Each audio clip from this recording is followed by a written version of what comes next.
relatos mágicos y bautizos de medianoche. Bienvenidos y bienvenidas a un nuevo podcast de relatos mágicos y bautizos de medianoche del Instituto Arcano Paracelso. En el podcast de hoy nos corresponde nuestra sección Encuentros con extraterrestres en Chile. Vamos con un par de casos. Año 1950. Isla de Pascua, sin fecha, en algún momento de la tarde. Esta historia se titula Un helicóptero de otro mundo. La presunta escritora pascuense Veri Mauroroa Ica relató al periodista español Francisco Contreras la extraña experiencia que vivió en una imprecisa fecha de 1950. Contreras destaca, por eso de la necesidad de poner tensión, que Veri recordó con voz temblorosa y emocionada lo sucedido. Veamos. La protagonista tenía 6 años cuando volvía con su padre del aeropuerto, donde iba a buscarlo todos los días. El sol aún no se había puesto. Veri Mauroroa Ica asegura que cuando iban llegando a casa en su automóvil, escuchó un ruido como el de un helicóptero. Dijo, miré hacia atrás y vi como un artefacto que había aparecido cerca del cerro por encima del bosque, pasó por encima de la calle, se acercó hasta un terreno cerca de la casa y se posó. Al aterrizar, esa nave misteriosa levantó polvo, evoca la escritora. Un hombre que vestía una camisa blanca y unos pantalones, como una persona normal, dice ella, esperaba la llegada del ingenio, del que descendió un hombre delgado y alto, de unos 2 metros de estatura. Ella dice, vestía todo de color aluminio, de color plata, parecía un traje de buzo, no se le veía nada del cuerpo, ni las orejas, ni las manos, solo se veía la cara. Una cara muy blanca. Al abrirse esa puerta pude ver como unas cortinas que tenían el mismo color del aparato. Rememora la mujer ante la grabadora. La nave medía 5 metros de ancho por 5 de alto, o sea, era un cuadrado. Ella dice, de ahí salió otro hombre que nos miró, habló con los otros 2, se metieron de nuevo en el aparato y se fue en la misma dirección por la que había venido, metiéndose por un nublado, una niebla que no es habitual en la isla. Todo habría durado unos 10 minutos. Termina, con voz temblorosa y emocionada, Veri Mauroroa Ica. Salvo los pequeños detalles de que en 1950 no había aeropuerto en Isla de Pascua, de hecho el aeropuerto Mataveri fue inaugurado en 1967 y en los 50 recién se realizó el trabajo del despeje del lugar elegido para la construcción. De que además el apellido Mauroroa no existe en la isla, de que el apellido Ica se escribe en realidad Ica con K, y de que no hay registro de ninguna escritora con el nombre de la persona entrevistada por Contreras. La historia es muy interesante. Año 1952. Lomas de Polcura, cerca de Linares. Domingo 21 de septiembre, mediodía.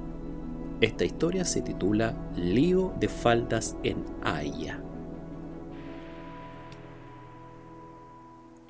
Un hombre que se presenta con el seudónimo J. Señavi volvía a casa tras visitar a un vecino. Mientras su caballo bebía un poco de agua de un arroyo, el testigo descubrió que a unos 150 metros de distancia, junto a un boldo, 3 seres oscuros los observaban. Lentamente, estos comenzaron a acercarse. Cuando estaban a escasos 30 metros, quedó todo más claro. Se trataba de hombres de gran altura, rubios, de ojos azul verdosos, tez blanca sonrosada de increíble frescura, comillas, y poseedores de un gran don, transmitían confianza y paz.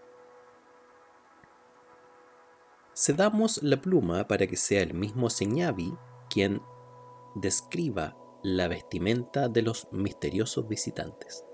Él dice: el traje era singular, una especie de overol de tela flexible como goma, color pizarra, en que los pantalones se cerraban en la parte inferior cubriendo los pies, atados en el tobillo de manera de formar una especie de zapatos.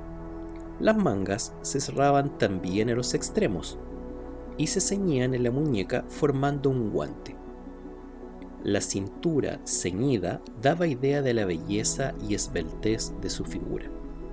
El traje se cerraba también por encima de la cabeza y se ceñía en el cuello, formando algo así como un capuchón que se abría en la parte anterior para mostrar el rostro, dice. El jinete y los seres entablaron una larga conversación en inglés, que estos hablaban con tono metálico. Entre ellos, sin embargo, se comunicaban en un idioma extraño. El grupo de nuevos amigos caminó unos 3 kilómetros hacia el lugar donde estaba estacionada una nave celeste con brillo metálico, que carecía de ventanas y parecía tener incrustaciones de vidrio. En su interior había espacio para 6 pasajeros y enormes cantidades de provisiones. Señavi viajó con ellos hasta Aia, que como sabemos es el nombre que en Marte le dan a Marte. Los aianos que se reunieron con el señor Señavi se llamaban Yu, que era el líder, Oa y Au. Estos le contaron que habían hecho más de 5.000 viajes a la Tierra, pero no habían descendido hasta ese 21 de septiembre. Coleccionaban grabaciones radiales y conocían suficientemente el inglés, el alemán, el ruso, el francés y el castellano. El encuentro con el afortunado chileno era el primero que tenían directamente con un humano, porque, según ellos, prefirieron descender en un país libre y lejos de centros poblados para evitar los trastornos y peligros que pudiera haber en este primer contacto. Tras 80 días de vuelo, finalmente llegaron a Marte, o Aia, como prefieran. Allí, el señor Señavi pudo conocer a esta avanzada civilización e incluso se reunió con el presidente, quien les hizo ver que, dijo, el Estado tiene interés en hacerle agradable su visita a este planeta y quiere darle la seguridad de que, si usted desea regresar, se dispondrá un transporte que lo lleve a la Tierra. El mandatario le aseguró que lo que querían era ayudar a la humanidad para, comillas, que sean felices como nosotros. Marte resultó tener una organización centralizada por el Estado, que incluso determinaba el número de hijos que una pareja podía tener. En fin, la historia es larga y puede resultar tediosa. Así que resumiremos diciendo que todo termina cuando el terrícola se ve involucrado en un terrible lío de faldas y se ve forzado a regresar a su planeta. Todo esto no es presentado como ficción, sino como hechos estrictamente reales. Comillas, este libro no es una obra literaria, es una simple narración del increíble viaje que el autor tuvo el privilegio de hacer en uno de los ya famosos discos voladores. Cierra comillas. Dice el texto: Señavi resultó ser un tipo precavido, pues previó que podría haber dudas sobre la efectividad de este viaje, por lo que trató de hacer una declaración jurada ante notario, pero este se negó porque lo sucedido había ocurrido fuera de su jurisdicción. Tiene lógica. 1954. Concepción. Sin fecha conocida, en un momento de la tarde. Esta historia se titula Nucas rectas y sin sombrero.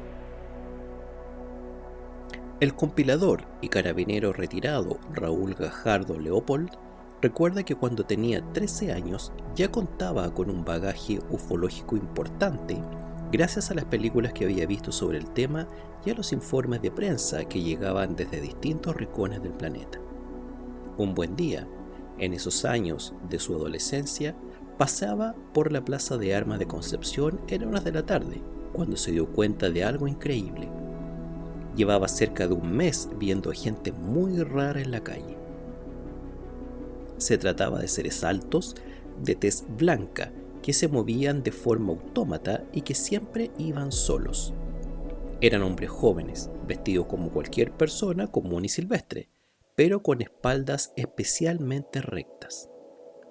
Pero lo realmente sorprendente, porque de verdad acá hay algo sorprendente, es que Gajardo, en esos años simplemente Raulito para sus amigos, descubrió que las nucas de esos sujetos, que no usaban sombreros, tenían una extraña forma en ángulo recto y planos los occipitales, lo que les daba un aspecto inolvidable.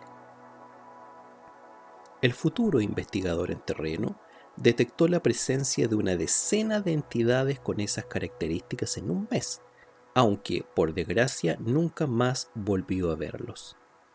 Esta impresionante experiencia, única en los anales de la humanidad, se ve reforzada por los detalles que añade Gajardo. Dice, eran delgados, de facciones normales, de cabello negro a rubio oscuro, peinados hacia atrás, rostros angulosos, estaturas corrientes, pero más bien altos, narices algo alargadas. Gajardo, un profundo desconocedor de la ufología y su pasado, añade que solo después de los años 60 se comenzó a vislumbrar la existencia de seres extraterrestres, con el caso de Bernie y Batty Hill. Con esto nos quiere decir que los primeros visitantes del espacio de la historia los vio él en Concepción. Y este ha sido el podcast del día de hoy de relatos mágicos y bautizos de medianoche en nuestra sección Encuentros con extraterrestres en Chile. Nos vemos en un próximo podcast. Relatos mágicos y bautizos de medianoche.